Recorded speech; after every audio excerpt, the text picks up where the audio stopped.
I never thought a single scratch-off ticket could unravel my entire life.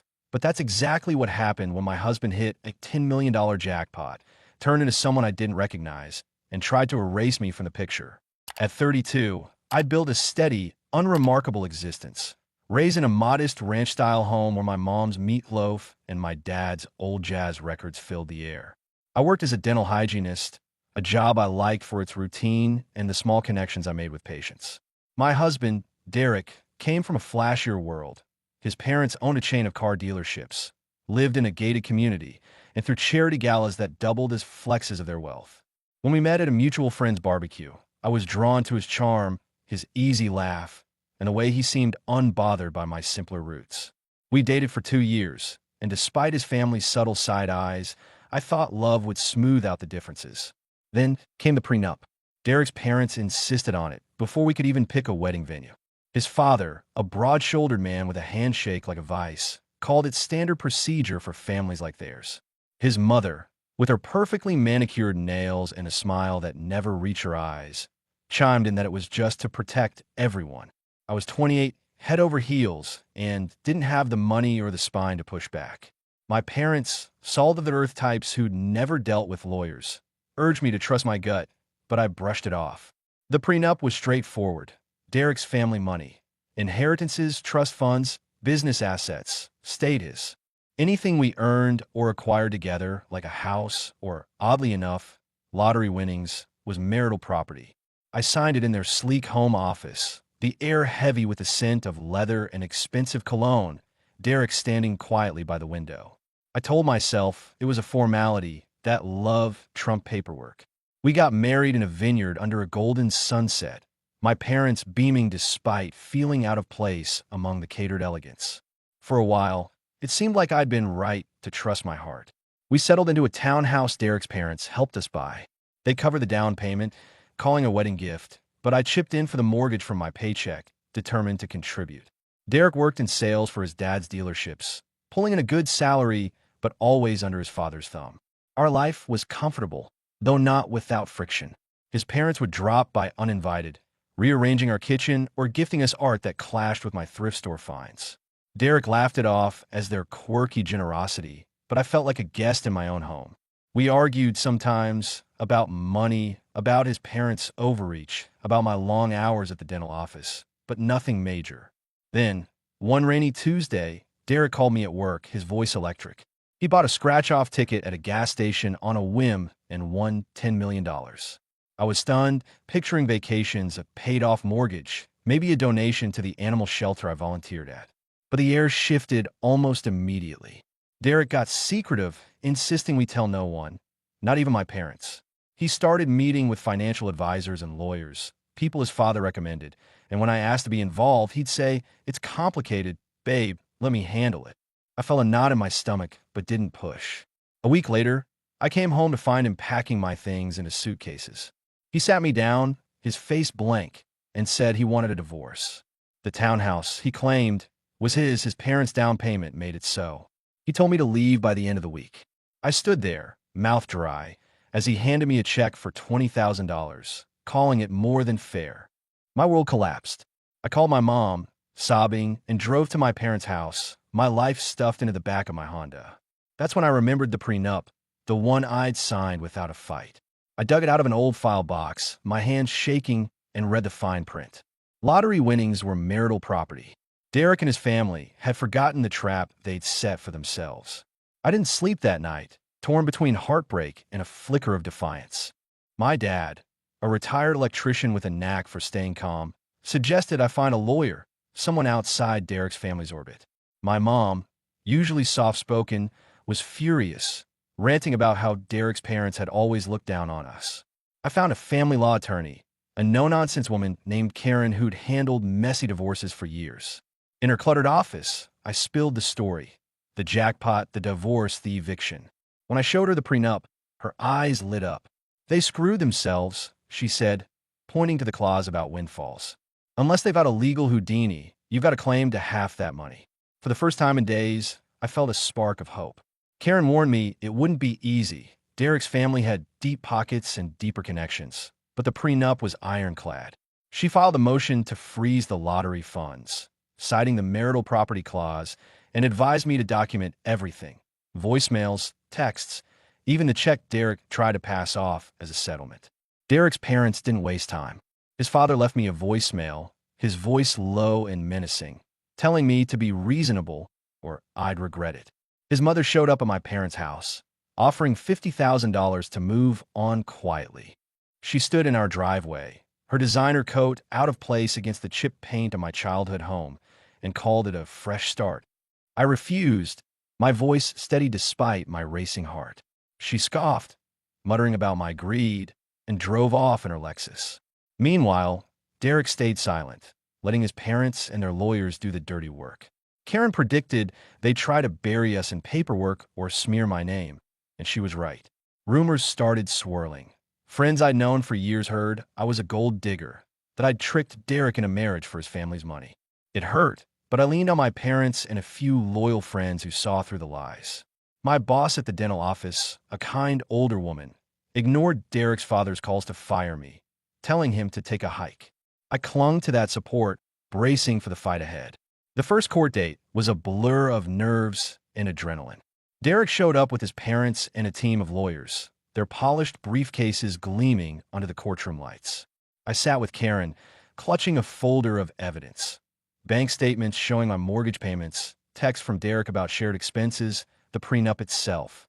His lawyers argued the lottery ticket was his personal property, bought with his money, but Karen countered with the prenup's clear language and proof the ticket was purchased with our joint debit card. The judge, a gray-haired man with a sharp gaze, raised an eyebrow at their flimsy defense and ordered the lottery funds locked until a full hearing. Outside, Derek's mother tried to corner me, her voice sugary as she offered a private deal. I walked away, my parents waiting for me by the car, their quiet pride giving me strength. Back at home, I pored over every detail with Karen, preparing for the next battle. Derek's family wasn't done. They'd underestimated me, but I was ready to prove them wrong. The weeks before the main hearing were a pressure cooker. Derek's lawyers filed motion after motion, trying to reinterpret the prenup or claim the lottery ticket was a gift from his personal funds. Karen dismantled each one, her emails to me brimming with confidence. They're grasping at straws. My parents' house became my war room, the dining table covered in legal pads and highlighted documents. I dug up every receipt I could find: grocery bills, utility payments, even a car loan we'd paid off together. Anything to show I'd been an equal partner in our marriage. My dad, ever the fixer, built me a file cabinet to keep it all organized, his way of saying he believed in me. My mom cooked endless casseroles, her love language in times of crisis, and we'd sit around the table, strategizing like a family under siege. Meanwhile, Derek's family turned up the heat. His father started calling mutual acquaintances, painting me as a schemer who'd latched onto Derek for his wealth. A few friends drifted away, buying the narrative, but others rallied around me, sharing screenshots of Derek's parents' texts trying to sway them. One night, my best friend, Sarah, forwarded me a message from Derek's mother, offering her a spa weekend if she'd convince me to settle. Sarah laughed it off, texting me, "They think I'm that cheap?" It was a small victory, but it fueled my resolve. Derek himself stayed distant, sending occasional texts that waffled between apologies and defensiveness. "I didn't want it to get this ugly," he wrote once, but never followed through with action. Karen warned me he was likely under his parents' control, their golden boy turned puppet. I tried not to dwell on the man I loved, focusing instead on the fight. Derek's father's next move was bolder. He showed up at the dental office, waiting in the parking lot as I finished my shift. I froze, keys in hand. As he approached, his face a mask of fake concern. He offered $100,000 to end this nonsense, claiming it was for my own good. "You don't want to drag this out," he said, his voice dripping with condescension. I told him to talk to my lawyer and walked away, my heart pounding. I called Karen immediately, and she filed a harassment complaint, adding it to our evidence pile. "They're getting desperate," she said, her voice almost gleeful. She requested a forensic accountant to track the lottery funds, suspecting Derek's parents might try to funnel them into offshore accounts. The court approved, and we learned they'd already moved a chunk into a trust under Derek's sister's name. Karen pounced, filing a motion to reverse it, and the judge ordered the funds returned pending the hearing. The smear campaign intensified. Derek's parents spread word that I'd been unfaithful, a lie so absurd I almost laughed. Karen advised me to stay off social media, where anonymous accounts, likely hired by Derek's family, posted about my shady past. My patients at work, bless them, didn't care, asking about my fancy divorce with wide-eyed curiosity. One elderly regular, Mrs. Thompson, slipped me a handwritten note. "Give him hell, sweetheart." I kept it in my wallet, a talisman against the chaos. My parents, though, were rattled. My dad caught Derek's father driving slowly past our house one night, and my mom started checking the locks obsessively. I hated that my fight was spilling onto them, but they refused to let me back down. "We raise you to stand up for what's right," my dad said, and I held on to that like a lifeline. The hearing loomed, and Karen drilled me on courtroom etiquette. Stay calm, stick to facts, let the evidence speak. We had a mountain of it. The prenup, joint account records, my financial contributions, even Derek's texts admitting we'd planned to use the winnings together before he flipped. The night before, I barely slept, staring at the ceiling of my childhood bedroom, the glow-in-the-dark stars still faintly visible. I thought about the early days with Derek, how we danced in our tiny apartment to old R&B, how he'd promised we'd build a life together. That man was gone, replaced by someone I didn't recognize. By morning, I was ready, dressed in a simple blazer and skirt, my parents' hugs fortifying me as I headed to the courthouse. Derek's family thought they could bully me into submission, but they'd miscalculated. I wasn't just fighting for money, I was fighting for my dignity. The courtroom felt like a pressure chamber, the air thick with tension as I took my seat beside Karen. Derek sat across the aisle, flanked by his parents and their legal team, for attorneys in tailored suits who radiated arrogance. My parents waited outside, respecting the judge's limit on spectators, but I felt their presence like armor. The judge, the same sharp-eyed man from the preliminary hearing, called the session to order, his voice cutting through the murmur of whispers. Derek's lead attorney, a slick-talking man with a Rolex glinting on his wrist, opened with a narrative straight out of soap opera. He painted me as a manipulative opportunist who'd seduced Derek for his family's wealth, only to exploit a technicality in the prenup. I clenched my fists under the table, but Karen's steady hand on my arm kept me grounded. Karen stood, her voice calm but razor-sharp, and dismantled their story piece by piece. She presented the prenup, its lottery clause highlighted in neon yellow, and read it aloud. "All financial windfalls, including but not limited to lottery winnings, shall be deemed marital property." She showed the joint account statement, time-stamped the day Derek bought the ticket, proving it was our shared funds. She introduced my mortgage payments, utility bills, and texts from Derek about our shared financial plans. The judge's pen moved steadily, jotting notes, his face unreadable. When Derek's attorney tried to argue the ticket was a personal impulse, Karen countered with the bank records, showing no separate funds existed. The room grew quieter, the confidence draining from Derek's side. Then Derek took the stand. I hadn't seen him up close in weeks, and the sight of him, clean-shaven, in a suit his parents probably picked, twisted something in my chest. He spoke softly, claiming he'd bought the ticket on a whim, never expecting to win, and that his parents urged the divorce to protect the family. Karen cross-examined him, her questions precise. "Did you discuss the winnings with your wife before filing for divorce?" she asked. Derek hesitated, then admitted he hadn't. "Did you use a joint account for the purchase?" He nodded, eyes downcast. The judge's gaze sharpened, and I saw Derek's mother shift uncomfortably in her seat. His testimony, meant to bolster their case, only weakened it. My turn came next. I walked to the stand, my knees trembling, but my voice steady. I told the truth, how I contributed to our life, how Derek's sudden divorce filing blindsided me, how his parents orchestrated my eviction. I admitted the prenup had felt like a formality when I signed it, but I trusted Derek's love, not his family's wealth. Karen asked about the check Derek offered me, and I described the $20,000 settlement, barely enough to cover a year's rent. The judge asked if I'd sought the lottery money out of greed. I looked him in the eye and said, "I just want what's fair. They took my home and my marriage. I won't let them take my rights." Derek's father glared, but I held my ground. The hearing stretched into the afternoon, both sides presenting final arguments. Derek's lawyers leaned hard on emotional manipulation, claiming I was tearing apart a generous family for profit. Karen closed with a simple truth. The prenup, which they'd forced me to sign, was clear.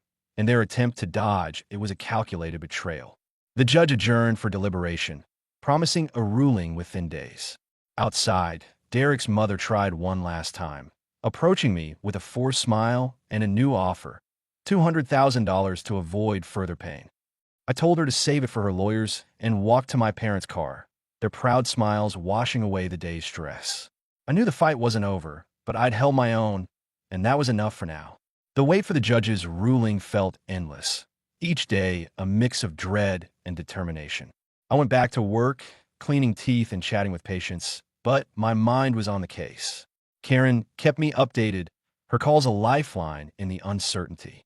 Derek's lawyers filed last-ditch motions, arguing the prenup's language was ambiguous, but the judge dismissed them, citing its clarity.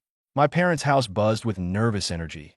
My mom baked enough cookies to feed an army, and my dad spent hours tinkering in the garage, his way of coping. Friends checked in, some bringing wine, and others sharing stories of Derek's parents' latest attempts to sway them. Sarah, my rock, organized a girls' night to keep my spirits up, and we laughed over cheap pizza, a reminder of life beyond the chaos. Derek's family didn't let up. His father called my boss, implying I was unstable and shouldn't be trusted with patients. My boss, unfazed, told him to find a hobby. His mother sent a letter to my parents' house, a 2-page sob story about how I was ruining Derek's future. I handed it to Karen, who added it to our evidence of intimidation. The forensic accountant confirmed the lottery funds were back in the original account, but flagged suspicious transfers to Derek's sister's trust just before a motion to freeze. Karen filed for sanctions, arguing bad faith, and the judge scheduled a hearing to address it. I marveled at how Derek's parents, so used to controlling everything, were tripping over their own schemes. Derek himself reached out once, a late-night voicemail that caught me off guard. "I didn't mean for it to go this far," he said, his voice thick with something, regret, maybe, or just exhaustion. "Can we talk, just us?" I played it for Karen, who shook her head. "It's a trap," she said. "They're testing if you'll settle." I didn't respond, but the message lingered, a ghost of the man I'd married. I wondered if he'd ever been free of his parents' grip or if I'd just been blind to it. My trust in him was gone, replaced by a resolve to see this through. I spent evenings with Karen, rehearsing for the sanctions hearing and preparing for the final ruling. We had bank records, the prenup, and a paper trail of their harassment. Enough, she said, to make the judge take notice. The sanctions hearing came first, a smaller battle, but a critical one. Derek's lawyers argued the trust transfers were routine estate planning, but the accountant's report showed they coincided with my divorce filing. Karen presented the timeline, her voice steady as she accused them of hiding assets. The judge, visibly irritated, fined Derek's parents for bad faith and warned of steeper penalties if it happened again. Derek's father stormed out, his face red, while his mother stared daggers at me. I left the courthouse feeling lighter, knowing their tactics were backfiring. Karen grinned as we walked her car. "They're unraveling," she said. "The ruling's next, and we're in a good spot." I nodded, but my stomach churned. The finish line was close, but so was the risk of losing everything I'd fought for. The final ruling day arrived, crisp and clear, the kind of morning that felt too ordinary for what was at stake. I dressed carefully, a navy dress and low heels, wanting to look composed, but not flashy. My parents drove me to the courthouse, their quiet encouragement steadying my nerves. Karen met me outside, her briefcase stuffed with our evidence, her confidence infectious. "We've got this," she said, and for the first time, I believed her fully. The courtroom was packed. Derek, his parents, their legal team, a few curious onlookers, and my small crew of supporters in the back. The judge took the bench, his expression neutral, and I held my breath as he began. He summarized the case, noting the prenup's explicit language and the joint account evidence. He criticized Derek's family for their evasive maneuvers, from the trust transfers to the harassment attempts, and praised my credible testimony about my contributions to the marriage. The lottery winnings, he declared, were marital property, subject to equitable distribution. He awarded me 40% of the $10 million jackpot, $4 million, plus reimbursement for my mortgage payments and legal fees. The townhouse, he ruled, was Derek's, given his parents' down payment, but I was fine with that. I want to know part of it. He finalized the divorce, setting a paperwork date for the following month, and adjourned. Derek's father's face was a storm cloud, his mother's lips pressed into a thin line. Derek looked at me for the first time that day, his eyes unreadable, but I turned away. My parents hugged me outside, tears in their eyes, and Sarah hooped like we'd won the Super Bowl. Karen shook my hand, her grin wide. You did it, kid. Back home, we celebrated with takeout and cheap wine, the weight of months lifting off my shoulders. Derek's lawyers sent a last-minute settlement offer, slightly higher than the ruling, but Karen advised against it. Take the win, she said, and I did, signing the final papers a few weeks later. The check came soon after, a number so big it felt unreal. I paid off my parents' mortgage, a thank you for their unwavering support, and set aside a chunk for charity. The animal shelter got a hefty donation, enough to build a new wing. I invested the rest, guided by a financial advisor Karen recommended, someone unconnected to Derek's world. The ordeal left scars, no question. I second-guessed every relationship, wondering if I'd missed red flags with Derek. But it also toughened me, teaching me to trust my own strength. I moved into a small apartment, nothing fancy, just mine. My job at the dental office felt like a haven, the routine grounding me as I rebuilt. Derek's family faded from my life, though I heard through friends that his parents' social circle buzzed with gossip about the lottery fiasco. Derek, last I heard, was working for his dad again, still under their thumb. I felt a pang of pity, but it passed. My parents threw a barbecue to celebrate my fresh start, the backyard filled with laughter and the jazz records I'd grown up with. Sarah raised a toast, calling me a badass, and I laughed, feeling lighter than I had in years. The prenup, meant to protect their empire, had been my salvation, a twist of fate I'd never expected. I'd walk through fire and come out stronger, ready for whatever came next, no longer the naive woman who'd signed her future away. They tried to break me, but I'd won, and that was a story I'd carry forever. Wow, what a wild ride, right? What do you think about this crazy story? Drop your thoughts in the comments. Give us a like if you're rooting for that comeback, and don't forget to subscribe for more jaw-dropping tales. See you in the next one.